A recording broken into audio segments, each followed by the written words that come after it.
Oi, pessoal, meu nome é Gabriela, eu sou psicóloga e eu tô aqui com o Xande de novo para falar sobre um assunto nada convencional que vocês não estão esperando, que é Sex and the City. Porque a gente estava aí trocando várias informações sobre esse reboot que gerou várias discussões e a gente resolveu trazer para cá também esse bate-papo, porque a gente acha que vai ser válido, e se não for, tudo bem, que a gente bater um papo. Mas talvez seja válido para vocês que a gente vai discutir alguns assuntos aí que são interessantes e pouco falados, né? Que foram extraídos da série.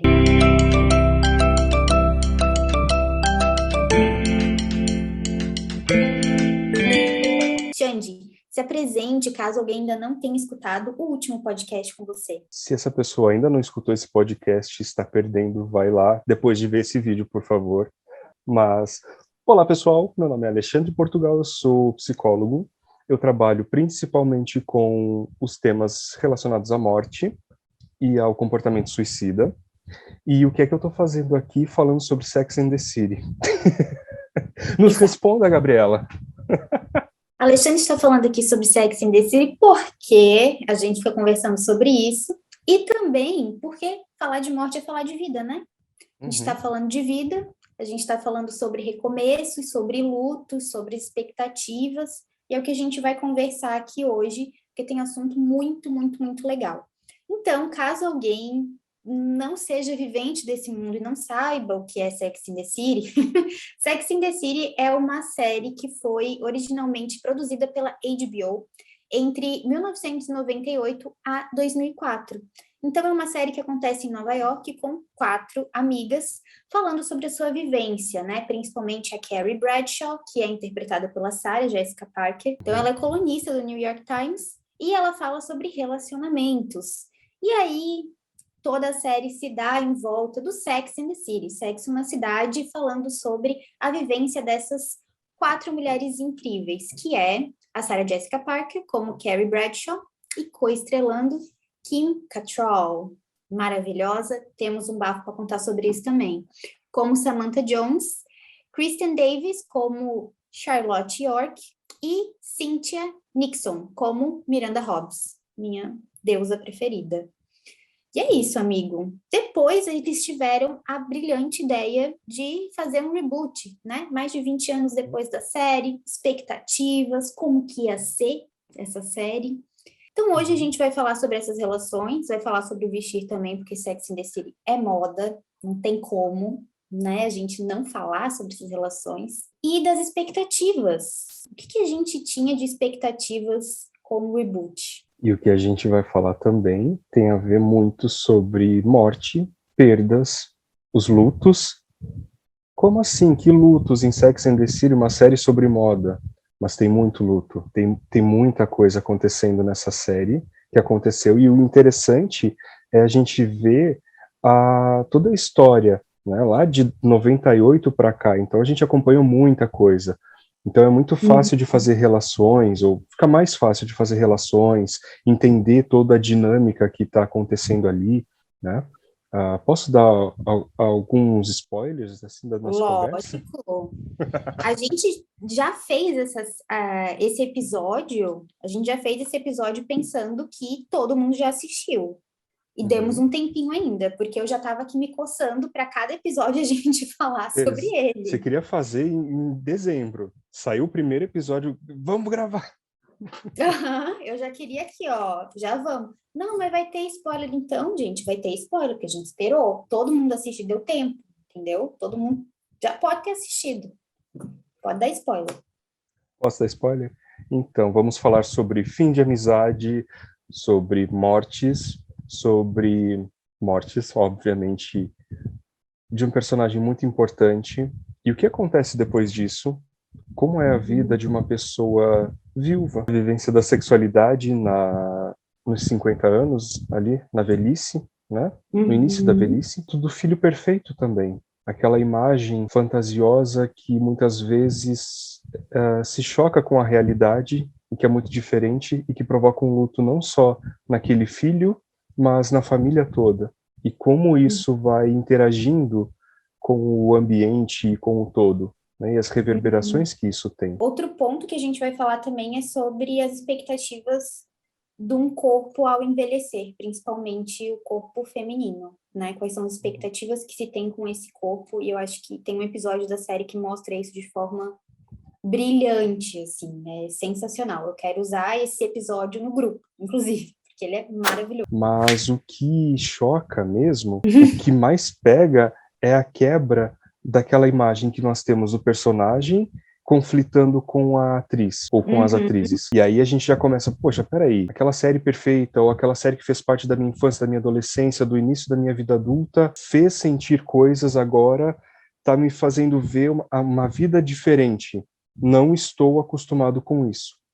Não quero essas mudanças. Eu até vi algumas pessoas comentando, né, não vou nem ver esse reboot, porque o que tá bom, a gente não mexe no que tá bom.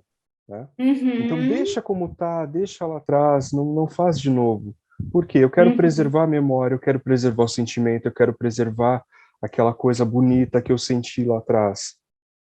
Não quero mudanças. Não quero pessoas novas entrando. Mesmo que as pessoas novas sejam aquelas conhecidas lá 20 anos atrás. Eu não quero uma Carrie Bradshaw de 50 anos. Eu quero aquela de 30 anos que andava de Manolo Blahnik por Nova York tomando Cosmopolitan. Então já começa a quebrar as fantasias de que as coisas não podem mudar. Entende? Que a mudança não é válida. Carrie Bradshaw, quem era Miranda? Mudou totalmente o personagem dela, totalmente, né? Então, e é muito legal acompanhar isso, mas é doloroso porque isso vira um espelho pra gente. Entender e aceitar a velhice dessas personagens é entender que a gente também tá envelhecendo e que a gente não tá no mesmo lugar que a gente estava quando assistia a série antes. Ou quando assistiu a série pela primeira vez, ou tomou conhecimento do que era Sex and the City. Então, tudo isso vai se transformando e virando realmente uma resistência do tipo, não, eu quero também preservar qual lugar aquela série habitava, sei lá, na minha adolescência, enquanto eu era jovem adulta, como que eu me relacionava com isso, quem eu era naquele momento, porque agora, se eu for assistir a série, né, ou se eu for assistir esse reboot, eu também vou ter que me confrontar com muitos dos temas que são trabalhados ali, porque é trabalhado essa questão da finitude, de seus pares, de si mesmo, desse corpo que se modifica totalmente. Mas isso é uma coisa que não se fala muito, que é até é um luto negado, muitas vezes, que é a morte de personagens.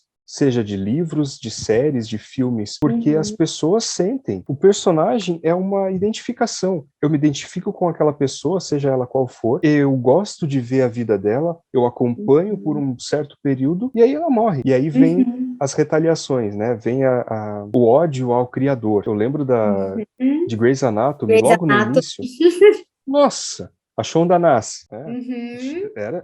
Ela era escorraçada, porque como assim você matou aquele personagem porque ele era importante, porque era o que eu mais gostava?